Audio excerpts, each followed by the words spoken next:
하나님의 말씀은 로마서 8장 35절부터 30절까지 말씀입니다. 39절까지 말씀. 로마서 8장 35절부터 39절까지 말씀.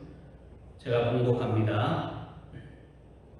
누가 우리를 그리스도의 사랑에서 끊으리요? 환난이나 곤고나 박해나 기근이나 적신이나 위험이나 칼이랴.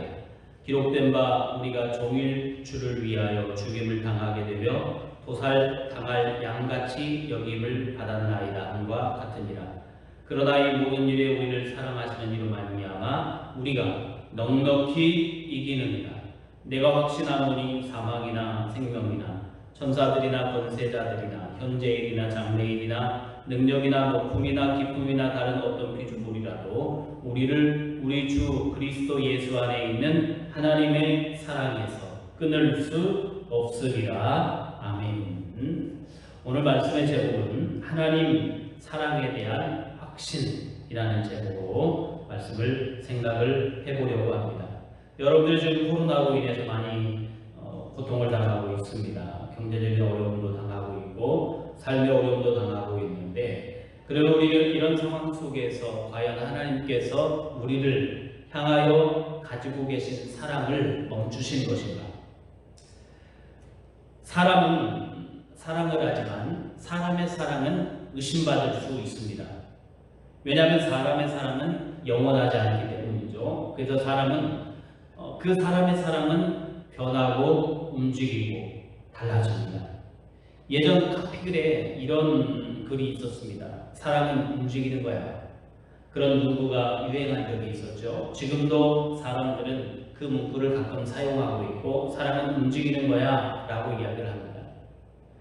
한 뉴스에 데이트 폭력에 대한 이야기가 나왔었는데요.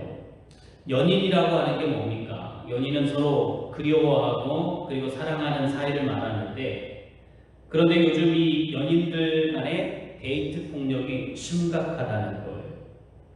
그래서 이 연인 사이 하면 배려하고 사랑해주고 보듬어주는 관계가 돼야 되는데, 서로 만나면 행패를 부리고 또 상대방의 폭력 때문에 고통당하는, 심지어는 데이트 폭력 때문에 자동차를 타고 가다가 자동차에서 뛰어내려 죽는 사건도 발생을 했다고 합니다.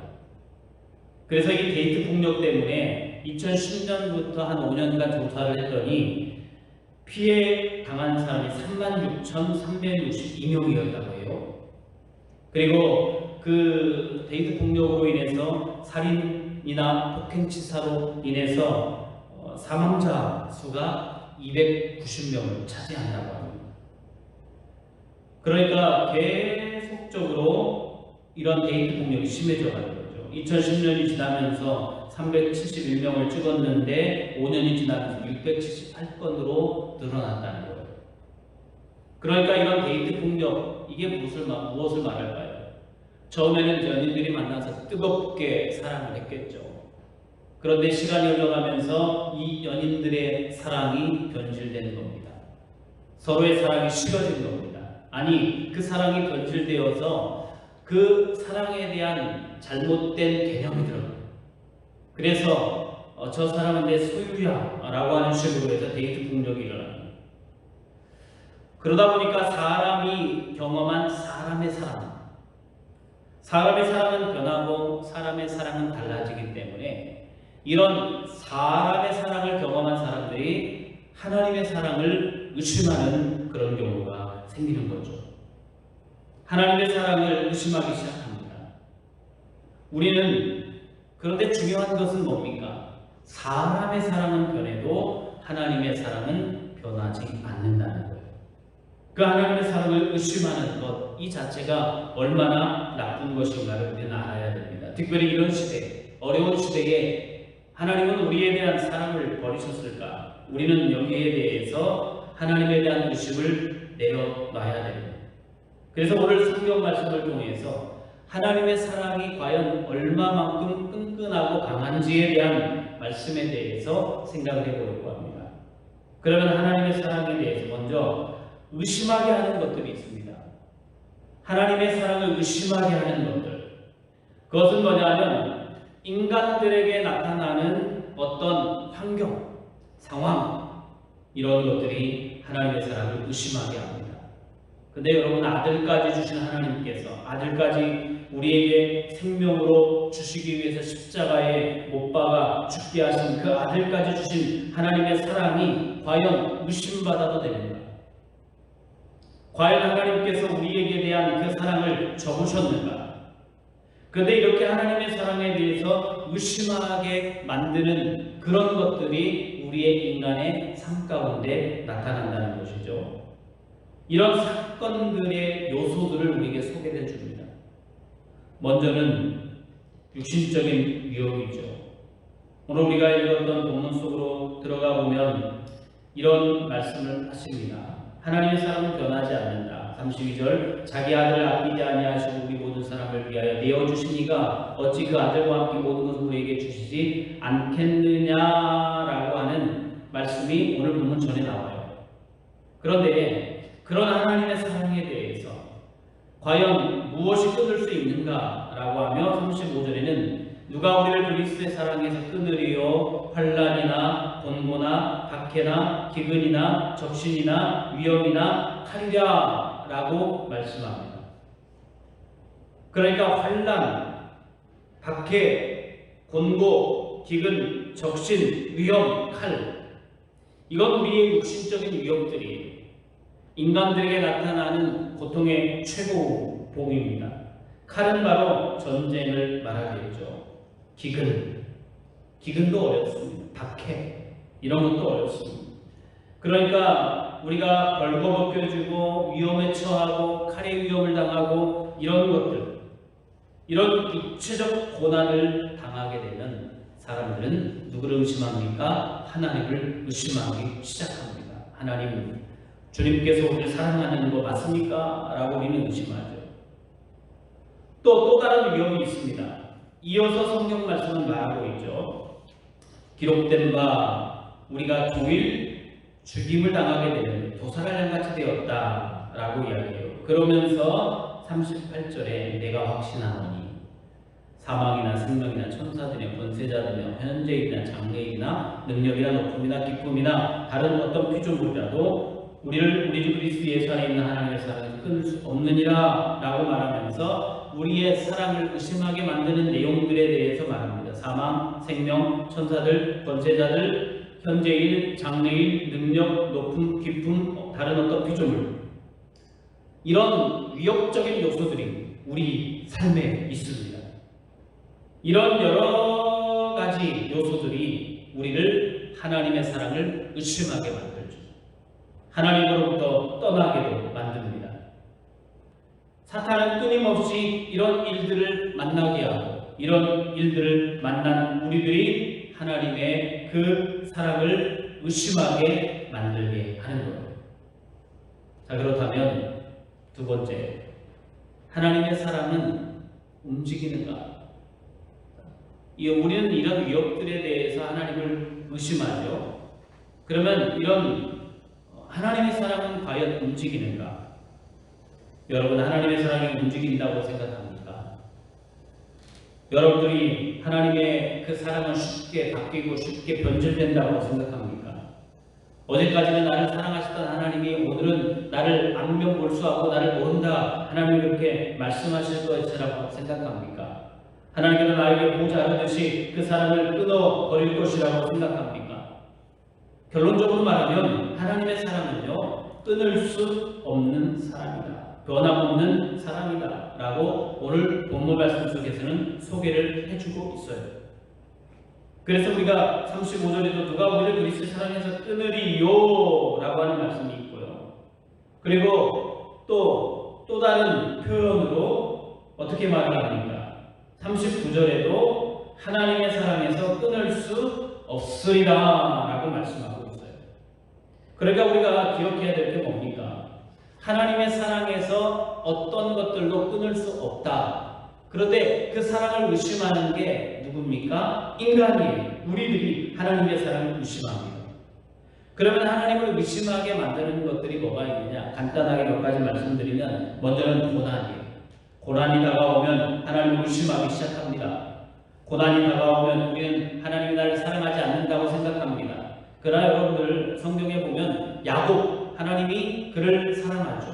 근데 야곱이 얼마나 많은 고난을 겪었습니까? 그는 피난살이를 했죠. 에서 때문에 도망을 쳐서 20년 동안, 또 때로는 사기도 맞았습니다. 그러면 야곱이 하나님이 사랑하지 않아서 그 인생이 힘들고 어렵습니까? 나중에 야곱이 바로왕 앞에서 자기에 대한 이야기를 하면서 이런 말을 해요. 내 나그네 길의 세월이 130년입니다. 나의 연세가 얼마 못되니 우리 조상의 나그네 길의 세월에 미치지 못하나 험악한 세월을 보내었습니다. 야곱의 고백이에요. 야곱이 아브라함과 이삭과 야곱의 하나님, 그러면서 야곱은 하나님의 사랑의 백성이죠. 그런데 야곱은 말하기를 나는 험악한 세월을 보냈다. 그렇다면 이 야곱은 하나님의 사랑받지 못하는 인생이었나? 아니에요. 요셉도 마찬가지입니다. 야곱의 아들이었던 요셉은 형들의 배신으로 노예로 팔려갑니다. 보디발의 집에서 억울하게 누명을 쓰고 감옥에 갇히게 됩니다. 그러면 과연 하나님이 그를 사랑하지 아니하시고 버린 것인가? 이들에게 다가온 고난, 이들에게 다가온 고통은 어떻게 보면 우리가 하나님의 사랑을 의심할 만큼 큰 고난이었지만 그들은 하나님의 그 주권과 사랑을 의심하지 않았습니다.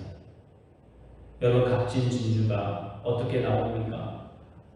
조개 부드러운 살에 모래가 들어가서 모래 안에 끼었을 때에 그것을 그 아픔을 이겨내기 위해서 액체를 뿜어내죠, 조개가. 그래서 이 모래를 계속 감싸요. 그게 바로 뭡니까? 진주예요. 그러니까 우리가 하나님이 사랑하시기 때문에 때로는 고난 가운데 우리를 진주처럼 빚으시기 위해서 고난을 허락하시는 경우가 있어요. 또 우리가 하나님의 사랑을 의심하게 되는 것은 뭐냐면 기도의 응답이 늦어질 때죠. 기도하는데 하나님의 응답하지 않아요. 빨리 응답하지 않아요. 고난의 시기가 길어졌는데 하나님의 그 응답이 길어져요. 근데 여러분, 누가복음 18장 1절에 이런 말이 있습니다. 항상 기도하고 낭망치 말아야 될 것을 저에게 비유로 하여 말씀하시면서 과부와 불의한 재판관의 이야기를 하고 있죠. 여러분, 기도가 늦어진다고 하나님의 사랑이 끊어지는 것 아닙니다. 우리는 그것을 알아야 돼요. 도리어 하나님의 기도는 절체절명의 순간, 마지막 순간에 기도의 응답이 오기도 합니다. 세 번째는 큰 죄를 지었을 때 우리가 의심하기 시작합니다. 하나님, 내가 죄를 지었네요. 이제 하나님이 나를 버리신 거죠. 내가 하나님 앞에 범죄했으므로 하나님 나를 떠나실 거죠. 내가 하나님 앞에 죄인이기 때문에 이제 하나님 나를 사랑하지 않지요. 우리는 이 큰 죄를 지었을 때 하나님을 향하여 사랑을 이제 의심하기 시작합니다. 여러분, 베드로는 예수님을 3번이나 부인했어요. 저주까지 했습니다. 근데 갈릴리 바다에서 예수님은 이 베드로를 만나시고 베드로에게 그 실수를 덮어주시는 말씀하시면서 네가 내 양을 치라 먹이라 말씀합니다. 그때 베드로가 예수님을 위해서 그 인생을 걸기 시작하죠. 그런 십자가의 거꾸로 달려 죽는 그 길을 택합니다. 여러분, 큰 죄를 지었다고 해서 하나님의 사랑이 끊어지는가? 주님은 우리가 죄인이기 때문에 우리를 살리려고 십자가에 죽으셨어요. 그러므로 우리가 죄인 되면 죄인 될수록 하나님 앞에 긍휼의 은혜를 기다리는 주님, 제가 범죄했습니다. 주님의 은혜를 기다립니다. 주님의 사랑을 의심할 것이 아니라 나의 그 범죄한 인생의 연약함, 죄 앞에 엎드러지는 나의 연약함, 그러므로 그리스도 예수의 구원이 중요한 것을 깨닫는 게 필요하다는 것이죠. 여러분, 그러므로 우리는 어떤 고난 가운데 있을지라도, 어떤 기도의 응답이 늦어지는 환경에 떨어질지라도, 큰 죄를 지어 혹시 어려울지라도 하나님의 사랑을 의심하지 않고 여러분들에게 여전히 여러분들을 사랑하시고 여러분을 이끌어 가시는 그 주님 앞에 진정한 믿음의 고백을 하시기를 축복합니다. 그리고 세 번째는 사랑 안에 살아가는. 그렇다면 이제 우리가 하나님의 사랑을 의심하고 그리고 과연 하나님의 그 사랑이 움직이는가 확인했더니 하나님의 사랑은 움직이지 않아요. 그럼 우리는 그 사랑 안에 살아가는 것이 중요합니다. 그러면 그 사랑 안에 살아가는 것, 그 방법이죠. 첫 번째는 뭐냐면 확신이에요. 하나님이 나를 사랑하신다는 확신. 세상의 어떤 것도 그리스도의 사랑에서 끊을 수 없다. 하나님의 사랑에서 끊을 수 없으리라. 이 말씀에 대한 확신입니다. 하나님의 사랑은 변하지 않는다. 끝까지 하나님은 나를 사랑하신다. 그런 확신을 가져야 된다는 것. 인간의 사랑에서도 변하지 않는 사람들이 가끔 등장을 합니다. 1985년에 다이저스트라고 하는 그런 잡지가 있는데 거기에 아놀드 파이라고 하는 분이 한 글을 올렸습니다. 이 사람이 어느 날 추운 겨울에 지갑을 하나 주었는데 그 지갑에 $3가 들어가 있었고 그 지갑에 아주 오래된 편지가 있었는데 그 편지의 내용은 이거였습니다. 사랑하는 마이클, 그렇게 시작을 하는 편지였었는데 그 내용은 이거예요. 당신을 영원히 사랑할 거예요. 그러면서 말하기를 부모님의 반대로 결혼을 못했는데 그런데 나는 당신을 영원히 사랑합니다. 60년이 지난 편지를 지갑에 품고 있었는데 누가 그 편지를 집어넣었던 지갑을 잃어버린 것이죠. 그래서 이 아놀드 파이라고 하는 분이 지갑을 찾아줘야 되겠다. 굉장히 소중한 물건일 텐데 그래서 지갑을 찾아주기 위해서 사람을 찾는데 수소문을 하는데 찾을 길이 없습니다. 근데 다행히 편지를 보냈던 그 한나라고 하는 사람의 주소가 있어가지고 추적을 했더니 그 사람이 요양원에 있는 거예요. 요양원. 이제 나이가 들어 60년 지났으니까 이 사람이 그 한나라고 하는 여인을 만나면 편지를 쓴 사람이에요. 그래서 물어보죠. 이 사람이 무엇인가를 지갑을 잃어버린 것 같은데 이런 편지가 나왔습니다. 그런데 이 여인이 이 남자를 기다리면서 결혼하지 않고 지내고 그리고 지금 요양원에 와 있는 거예요. 그래서 감동을 받고 그 사람에게서 이제 나오고 있는데 관리하는 사람이 나오다가 만나요. 관리인을 만나서 관리인이 무슨 당신 왜 여기 왔습니까? 하니까 내가 이러이러해서 왔습니다. 라고 하면서 그 여인과 결혼하려고 했었던 그 사람의 이름이 누구냐면 마이클이라고 하는 사람이었다. 근데 마이클이라고 하는 사람이었는데 성씨까지 정확하게 딱 불러줬더니 그 할아버지가 저기 또 다른 층에 있는데요. 그렇게 이야기를 합니다. 그동안 60년 동안 못 만났던 것이죠. 근데 같은 요양원에 있었던 거예요. 그래서 두 사람을 만나게 합니다. 그리고 두 사람 만나게 했더니 두 사람이 다 상대편을 그리워하면서 결혼하지 않고 있었어요. 그래서 남자는 78세에 여자는 75세에 결혼을 하게 돼요. 이들은 60년 동안 그 사랑을 간직하고 있었다는 거예요.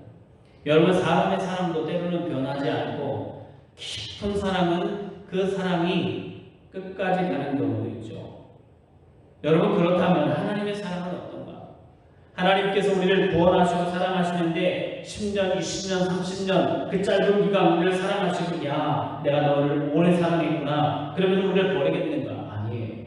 주님의 사랑은 변하지 않는다. 주님의 사랑은 바뀌지 않는다. 주님의 사랑은 영원하다. 이게 오늘 성경이 우리에게 전하고자 하는 메시지입니다. 그러므로 우리가 하나님이 우리를 얼마나 사랑하고 계신가를 깨닫는 게 중요한 거예요.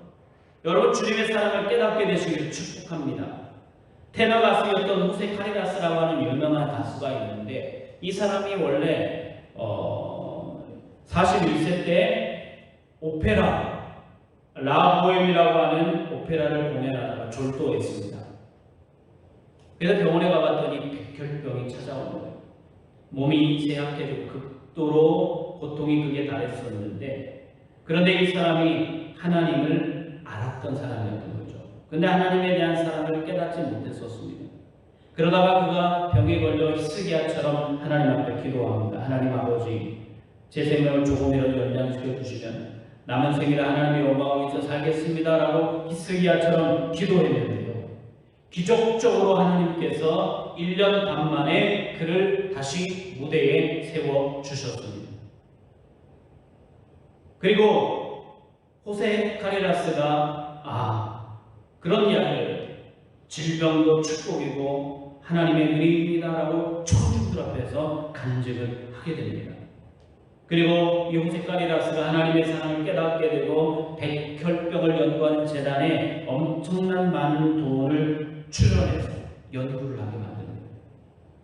하나님의 사랑을 깨닫고 나니까 내가 과거에는 몰랐는데 하나님이 나를 이렇게 사랑하셨구나 라고 하는 것을 호세카리라스가 깨닫게 된 거예요. 여러분, 하나님의 사랑을 깨닫는 게 중요한 거예요. 여러분, 우리가 지적으로 하나님은 나를 사랑하신다, 하나님의 사랑은 변치 않는다라고 하는 지적인 지식만 가져서는 안 되고 정말 하나님께서 나를 사랑하는 줄을 알아야 돼요. 그리고 마지막 중요한 건 뭡니까? 하나님이 나를 사랑하는 것을 깨달았다면 우리는 어떻게 됩니까? 하나님의 사랑을 가지고 세상 속에 나가서 그 사랑을 실천해요. 변질되지 않는 하나님의 사랑처럼 세상을 향하여 하나님의 사랑을 실천하는 것이죠. 여러분, 옛날에 우리가 이런 이야기 많이 들었을 겁니다. 어떤 구두수성궁이 있었는데 이 사람은 굉장히 착하고 성실한 사람인데 어느 날 꿈속에 예수님께서 야, 내가 내일 너의 집에 방문하겠다. 보통이 이제 성탄절 때 전에 제가 기억하기로 연극하고 그랬던 것 같아요. 그런데 이 수성공이었던 남자에게 예수님이 내일 찾아가마 라고 하니까 이 수성공이 다음날 예수님 만날 줄 알고 너무 기뻐서 열심히 가게를 청소하고 예수님이 언제 오는가 라고 기다리고 있습니다. 그리고 주전자도 깨끗이 닦아놓고 난로 위에 따뜻한 물도 올려놓고 예수님 오시면 내가 좋은 대접을 해야지 라고 그 예수님을 기다리고 있는데 예수님은 오지 않아요. 근데 한참 지나서 굉장히 남루하고 찢어진 옷을 입은 누더기 옷을 입은 한 사람이 힘없이 한 여인이 걸어오고 있습니다.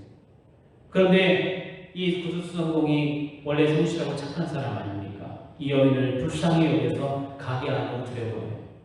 이 여인의 말을 보니까 빨갛게 시퍼렇게 얼어붙어 있습니다. 이 여인에게 신발을 신겨주고 배고파하는 여인에게 빵을 주고 수프를 주고 따뜻한 물을 데워서 그래서 이 여인에게 먹입니다. 그리고 이 여인은 정말 감사함으로 돌아갔죠. 어느덧 시간이 흘렀습니다. 캄캄한 밤이 되었습니다. 예수님이 오신다고 했는데 예수님 오시지 않은 거예요. 실망한 마음을 담은 채로 잠이 들었습니다. 그때 어제처럼 꿈이 나타났습니다. 꿈에 예수님이 찾아왔죠. 예수님이 찾아와서 만났을 때 그가 말합니다. 예수님 어디 계셨어요? 예수님 어디 계셨어요?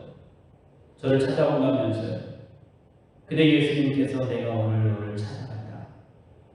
내가 너에게 신발과 빵과 수프와 사랑을 선물 받았다. 그런 이야기를 합니다. 여러분, 예수님께서 이 가난한 여인을 통해서 찾아오신 거죠.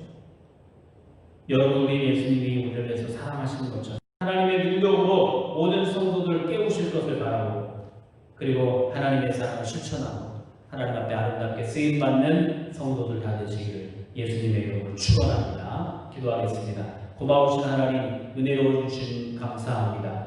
주님께서 오늘도 하나님의 능력과 은혜로 주의 사랑이 충만함으로 채워주시고 오늘도 주님의 사랑을 깨달아 알고 우리가 어려운 시대에 하나님이 우리를 사랑하지 않는 것이 아니라 우리가 이 땅에서 지금도 여전히 사랑받고 있음을 깨닫고 하나님의 사랑으로 고통당하는 세상 사람들을 향하여 다가가게 하여 주시옵소서. 예수님의 이름으로 기도하옵나이다. 아멘.